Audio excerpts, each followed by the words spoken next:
There's a there's a really obvious example, and it's kind of a weird example to use right now, but I'm going to go there. You're going to go weird. I'm going to go weird. I'm going to go to a place that we might not normally go to, but it's a little bit like when you get into bed with somebody new and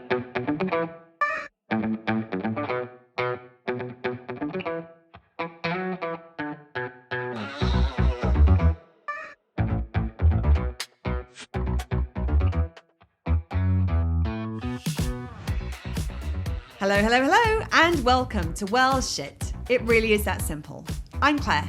And I'm Serena. On this podcast, we help you to understand about your 12 universal needs, why they are currently not being well met, how to meet them in ways that work for you, and how to consistently do so in quick, easy, and simple ways that fit seamlessly into your life.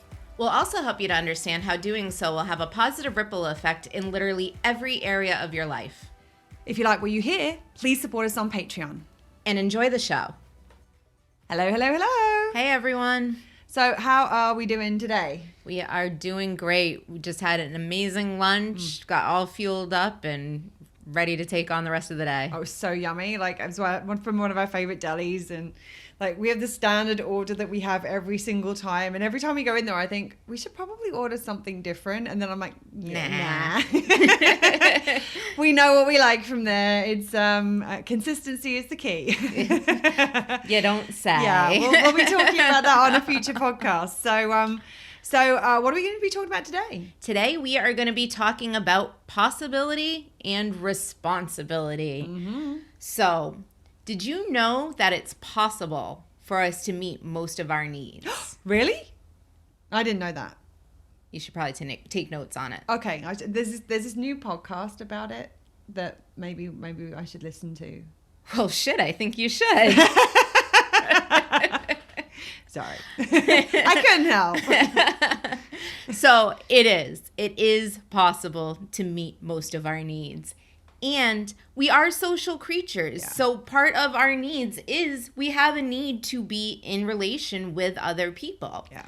But our base needs, we can meet for ourselves. We don't need other people to meet our basic needs. Not most of them, anyway. Not most of them. Yeah, absolutely.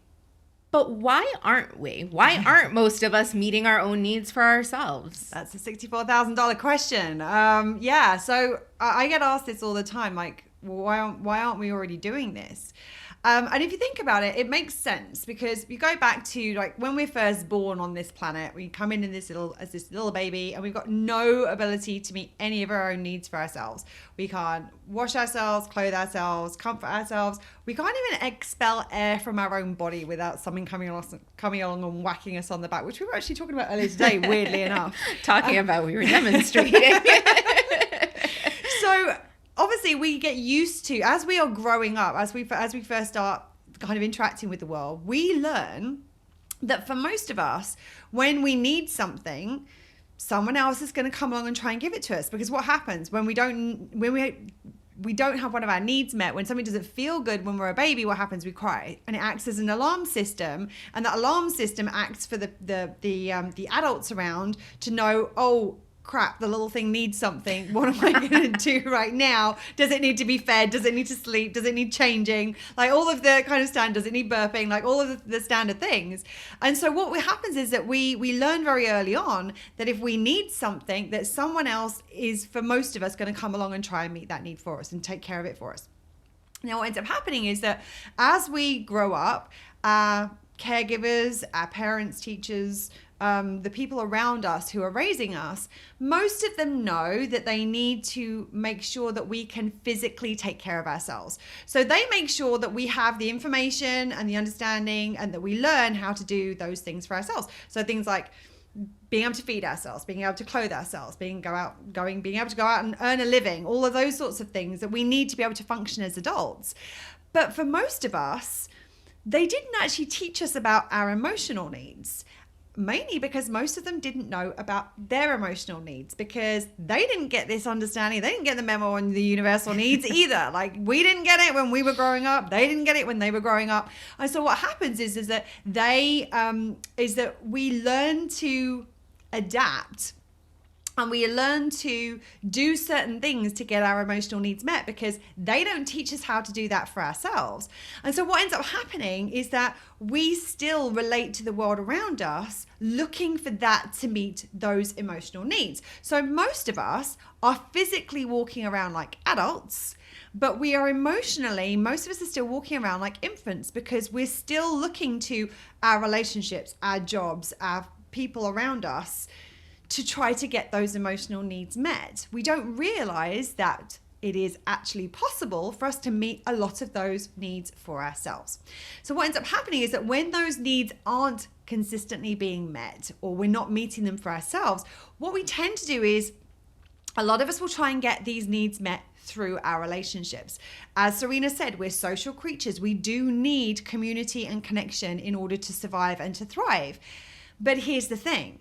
If our base level needs aren't being met, whenever we show up in connection with somebody else, in relationship with somebody else, whenever we spend time with somebody else, because our base level needs are literally a matter of survival, those will be the driving force behind every choice we make, every behavior we operate from when we are with that person, even if we're not aware of it. So we might not be consciously aware of it going, oh my God, I'm hanging out with Serena. What can I do to get her to meet my needs today? Like, that's not how it works.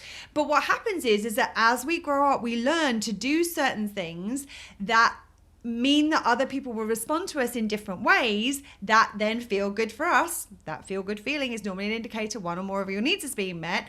So we do more of those things that make other people do the things that feel good for us, which means that it's meeting our needs. So we get into this pattern where we end up, without realizing it, utilizing these relationships as a means to try to get our base level needs met. Now, there's two big problems with that. The first problem is trying to get other people to meet your needs is a really, really ineffective way of getting your needs met. Number of reasons. Firstly, if someone's trying to meet your, even someone who's consciously trying to meet your needs, if somebody actually knows that you have needs that need to be met and that they want to try to meet those needs, even if you're in that situation, which most of us don't, that's not how most people are operating, is that what ends up happening is that they're going to try and meet the need in the way that works for them because that's what makes sense to them. There's a really obvious example, and I mean it's kind of a weird example to use right now, but I'm going to go there. You're going to go weird. I'm going to go weird. I'm going to go to a place that we might not normally go to, but it's a little bit like when you get into bed with somebody new, when you're being intimate with somebody new for the first time. What do? You tend to do the things to them that you like because you assume that if you like them, that they will like them too. Not necessarily the case. Quite often, there are different things that different people like, and unless we actually take the time to get to know what those things are and actually find them out, we're not going to be showing up in that situation in a way that feels as good for them as it could be. But that assumption that if it feels good for me, it's going to feel good for you. If someone else is trying to meet your needs for you, that's how they're going to do it. They're going to do it the way that works for them. The thing is, they're also not going to know when your needs need to be met. They're not going to know how much of something you need to fulfill the need. They're not going to need to be able to meet it. They're not necessarily going to be inclined or have the desire to meet the need at the time and in the place and in the ways that you actually need to get them met. So it's actually a really ineffective strategy for your base level needs, trying to get them met through other people. But the second thing is that, as I said, unmet needs unconsciously become the driving force behind every behavior, every choice that we make. So what ends up happening is that's the most important thing. Our base level needs are about our survival and our thrival in the world.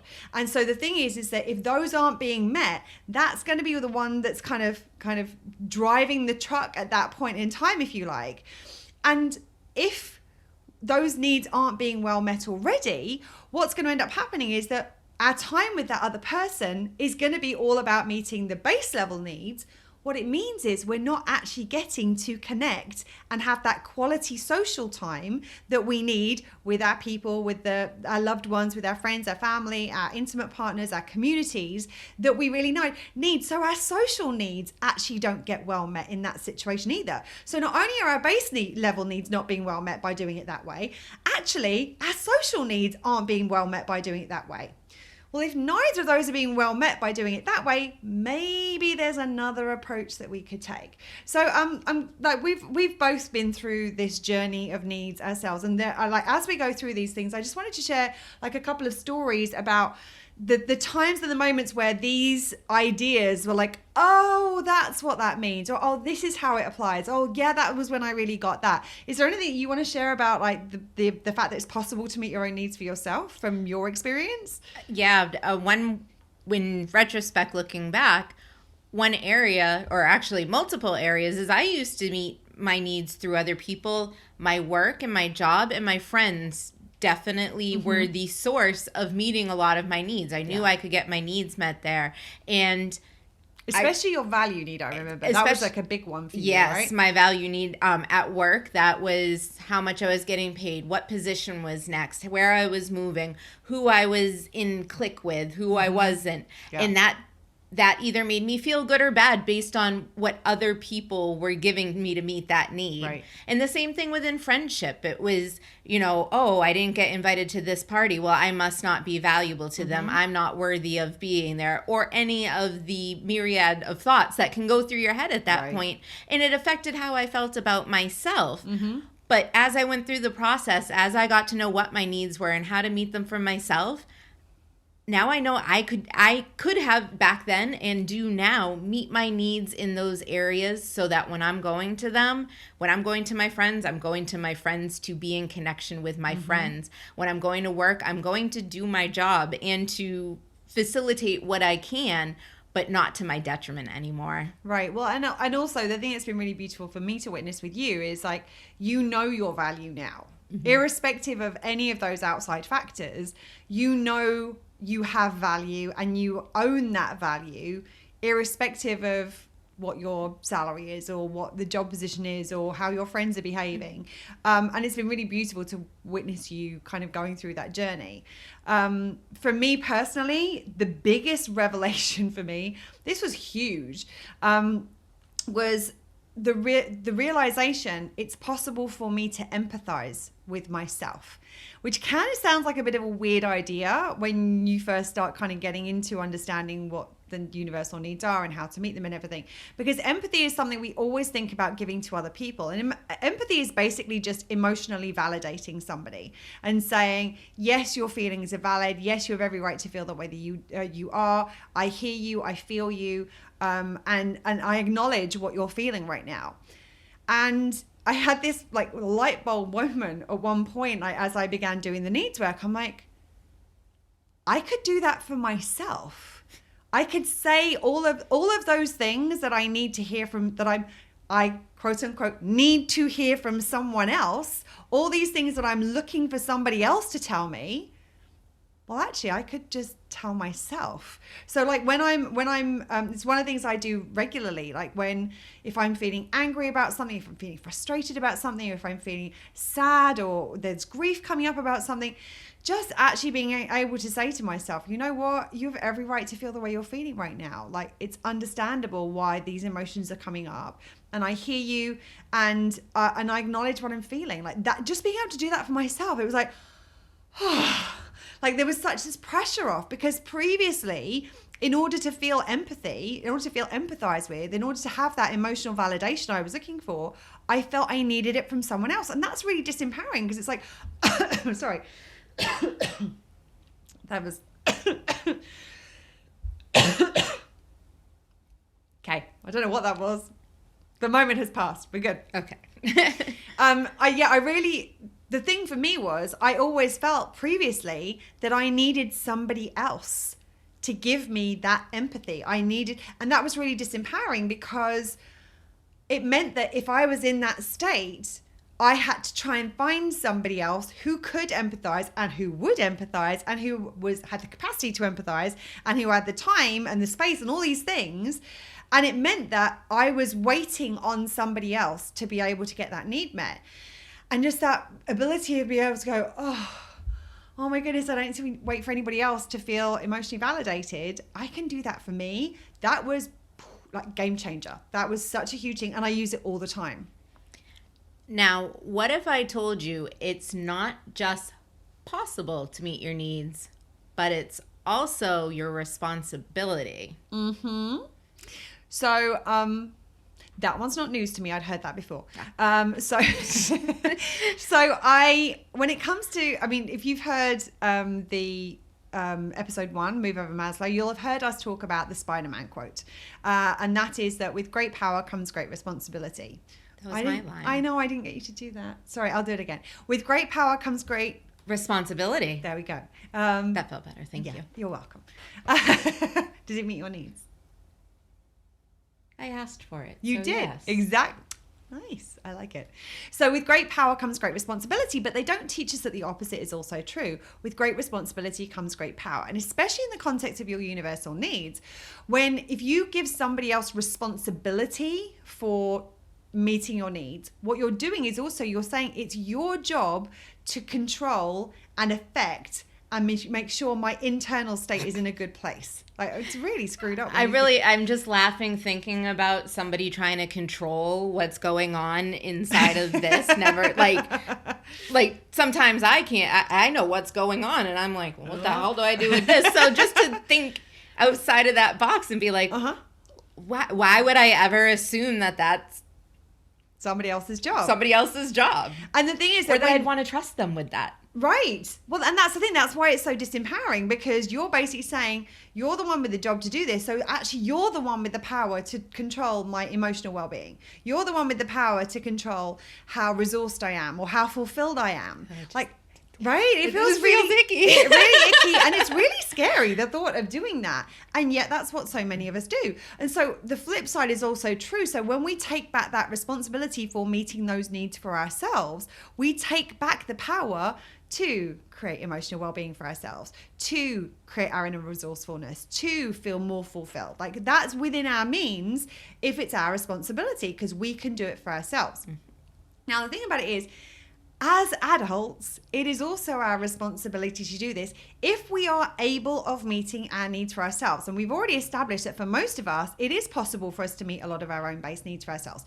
Now, there are differences, there are exceptions, like if you need to be physically able to meet your own needs, you need to be mentally able to meet your own needs. If you are an adult who has the capacity and ability to meet your own needs, it is your job, it is your responsibility. A little bit like the other things that we have as part of life. It's not, I wouldn't expect someone else to come and feed me. I mean, sometimes it's nice, I suppose, but like, it gets messy, food everywhere. I mean, that can be fun, but that's another podcast. Sorry, I went there. It's clearly that's up in the air today. But the other thing is like clothing ourselves. Again, like, I wouldn't expect someone to come and dress me every morning. Hey, come wipe my butt. Right, exactly. Like, we wouldn't expect other people to do this because we understand that's part of adulting. Like, this is what it is to be an adult, is to take responsibility for ourselves, our needs, and our presence in the world. Now, the thing is, it doesn't mean to say we can't get support from other places. Look at what just happened a minute ago. I mean, kind of funny and jokey though it was, Serena asked for the thing that felt good for her. And I was like, yeah, of course, go ahead. You say the word responsibility. If that makes you feel good, I'm all for it. Like, but she asked for the thing that she needed. Like, she didn't expect me to just do it for her. And this is like, that's a really silly example, but it is an example of where we can ask for support from others to get our needs met. Like, if I'm having, if I've got an emotional thing going on, sometimes I will ask Serena, do you have the capacity to listen to me vent for a second about something that's going on? Now, here's the thing. If that's me asking for support, she knows if she doesn't have the capacity, I have other ways of getting that need met. I am not dependent on her for that. So what it means is that she can feel free to say yes or no. She doesn't feel the sense of duty or obligation of, oh God, like, if I don't do it, what's Claire's head's going to explode because of whatever it is that's gone on right now. And that's the thing, is that we can get support from other people, but it is our responsibility to ensure that our needs are going to get met. And the way I describe it, it's a little bit like being the CEO of your own life. So if you have a big organization, the CEO is ultimately responsible for everything that goes on within the organization. The CEO can delegate things and can manage things in order that other people to get other people to help get them done. But ultimately, if something doesn't get done, it's going to be their responsibility because they are the ones that are responsible for everything that's going on inside the organization. The same is true with you with your needs. Like, I can ask whether somebody could do this. I could pay someone to do something that would meet my needs. That's not me having to facilitate that for myself, but I'm doing the thing that makes sure that I'm going to get the need met. I'm setting myself up in order to do that. So we can get support from others, but the key is to just just to really recognize that it is our responsibility to do this for ourselves. So I know that we've both got some stories around this and about the responsibility piece. Do you want to share one from your life? Yeah, one that I think many people can resonate is within relationship and within marriage. And I found that I was very dependent on my husband meeting my needs. I'd go to him with things that were not his responsibility. I'd then get irritated that he wasn't meeting my needs correctly or with enough enthusiasm or however. It wasn't me doing it for myself. Like, it plain and simple. And when I started to do that and I started to meet my own needs and not... Can I ask you to pause just a second? I'm going to ask you to share a little bit, before you share about what happened when you did meet your needs, what were the consequences in your relationship of you being dependent on him? What was the kind of fallout of that? Because I know I've been here. I'm sure loads of people listening have been in this exact position. And I'm curious, like, what was your experience in terms of like fractiousness or tension or arguments? Like, any of the above, all the above? I mean, all of the above. That would have been, I mean, really all of the above. Because when I was depending on him to meet my needs for me and it wasn't done right, it would create tension. And then there was a dependency. And then it was anytime something felt a little bit off, like he wasn't meeting it the same way he did before. And that felt good, but that didn't feel as good. Oh, maybe he doesn't care as much anymore. Right. Oh, am I like... Your head will get in there and it starts spinning and creating these stories, and also just the labor emotionally, energetically, sometimes physically to meet somebody else's needs on top of him meeting your own. Right, taking responsibility for yourself as an adult. Right. And regardless of whether or not the other person is pawning off their needs on somebody else, there's still a lot of responsibility. It does create a tension, and it does make everything feel a little bit harder. And it's like, because every conversation, every movement, every action, there was more thinking to it. I had to think, okay, well, this is this, and that. And what do I need to do to him or for him or with him to get him to do the thing I need him to do to meet my needs? So it becomes really exhausting. And then I would take on meeting his needs because he was meeting my needs, so then I had to meet his needs too. So neither of us are focusing on our own needs. We're focusing on, making each other happy, pleasing each other, making sure the other person's needs are getting met without meeting our own. And I'm probably not doing that great a job of that. Well. No, because anybody who knows me and my husband, we're very different people. Very different people. We have an amazing balance, but we process things differently. We're different personality types. You enjoy different things. So what I need is often very different to what he needs, and not in the needs, because our 12 needs are universal, but the way I meet my needs is so much different than he would meet his needs. So asking him to do it, I'm gonna get something that may hit a little bit, or it could actually be detrimental. And there were some areas where, like, try as he may, he just couldn't do it. And then I'd get upset because, well, my needs weren't being met. Well, that wasn't his fucking responsibility, was it? Right. Yeah. But now I'm able to feel even better about my relationship, which I do, but I feel more secure. Right. I feel more secure within myself because I meet my own needs in my relationship. I feel secure about my relationship because I'm not going to him to meet my needs. I'm going to him because I want connection with him. I feel more fulfilled within myself as I'm entering the areas of my relationship, and I feel more fulfilled within the relationship because it's organic. It's me meeting my needs, not me trying to be there because he's meeting my needs. And well, you get to just enjoy each other's company. You get to share and experience life together, which is what relationship really is about. Rather than using it as a tool to try to go, oh, what need do I need met today? Oh, I need this from you today. How can I be around you in such a way that you'll do this so that my need will get met, kind of thing. And again, all subconscious, but that's the game a lot of people end up playing, which is like, what can I do for you so you'll do the thing I need you to do for me? And then what do you need to do? What are you doing for me so that I can do the thing that I need to do for you? It's really complicated. It really, I mean, you could spin your head for hours trying to navigate around that stuff. And to kind of tie back into what you just said, my husband now knows that I'm with him out of choice. Right. It's not because I need him to meet my basic needs. It's because I want to be there. I want to be with him. Right. And there's something that's really, I mean, it really ties in relationship, not having any obligation, not having any of the things, and just letting it be. Right. And it's really beautiful to be in that space where someone knows you're with them because you want them and because you desire them and because you're choosing them, not because you're dependent on them and not because you need them. And it liberates the whole relationship in a really beautiful way. And it's interesting because my example is kind of similar, but when it comes, it's more about kind of friends and family. And when my needs weren't being met, it was putting a lot of pressure on my relationships with my friends and family because there was this pressure of expectation or strong desire. I mean, it was expectation, let's be honest, that they needed to meet my needs. And so that put a burden on them. It put a burden on the relationship. And so everything kind of got a little bit more sticky and more clunky, and like it felt tense and it felt pressured, rather than this place where now I can show up with these people and just enjoy my time with them. And I don't need anything from them.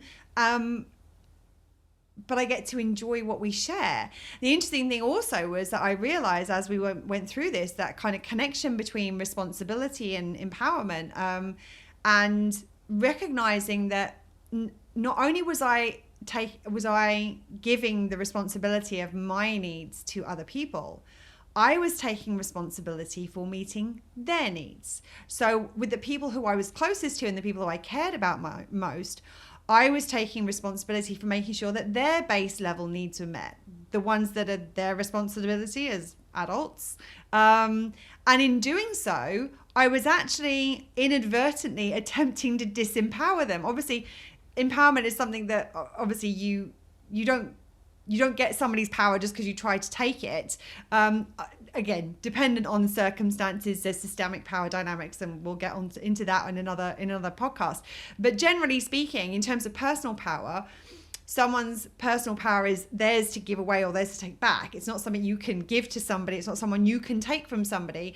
But that me taking responsibility for meeting their needs was inadvertently, it's like, imagine it was like Serena, I'd be like, it's like, oh, let me take responsibility, and there's a little bit of power that comes with that, because I then have the power to affect how Serena would feel. And that it's a very weird dynamic, and I didn't realize that there was that was unintentionally happening. Obviously, I love my people and I want them to be empowered. I don't want to disempower anybody or do anything that could affect their connection to their personal power. But by taking responsibility for meeting the needs that were actually their responsibility to meet, it's a little bit like if Serena showed up and I kept trying to feed her every time she came, she'd be like, that's just weird. Why are you doing it? That's my job. No, don't feed me. Only if you make a choo-choo sound when you come in. But like if you put it in the context of like physical needs, it sounds ridiculous. But when it comes to emotional needs, we kind of have created this codependency in our society through all of our relationships, and we're all dependent on everybody else, and everyone's dependent on everybody else. So everyone has this kind of feeling of tension around getting these base level needs met. However, when we then take the responsibility for meeting them, we recognize it's possible for us to meet them for ourselves, and it's our responsibility, and we take that responsibility back. It actually creates a lot of liberation, and it actually creates a lot of empowerment for ourselves and everyone around us. Because when we start doing this, we actually role model for other people that it's something that they can do too. And without even going through the needs program, we have both had people in our lives who they've seen us taking responsibility for our needs, and you can see them going, oh, okay. Or like, then it's possible to meet my needs. You go, oh, okay. Oh, I could do that. Like, yeah, I could do something that would take care of myself. Even just at that simple superficial level, it starts this kind of ripple effect, which is really, really beautiful to witness. So I think that's everything for today. Is there anything that you want to add before we finish up? No, I think that's it. I think that the one thing I want to share is I am so looking forward to what we are going to share with you next time. So please stick with us, because the next episode we are going to be diving into some really, really important and really powerful content that for me personally has been a complete game changer and really shifted my understanding of needs in a completely different direction. I know the same has been true for you, right? Yes, very much so. So stay tuned. Come back and see us again next time. But for now, I'll just say thank you for being here. Thank you for listening. Thank you for watching. We'll be back to talk to you again really soon. And in the meantime, stay safe, lots of love, and remember to keep meeting your own needs. That's it for today. If you like what you heard, please subscribe, rate, and give us a written review, as it will help more people find us. And remember, while Spiderman taught us that with great power comes great responsibility, the opposite is also true. When we take back responsibility for meeting our own needs, we take back the power to affect our emotional well-being, our level of resource, and our level of fulfillment. Well, shit. It really is that simple.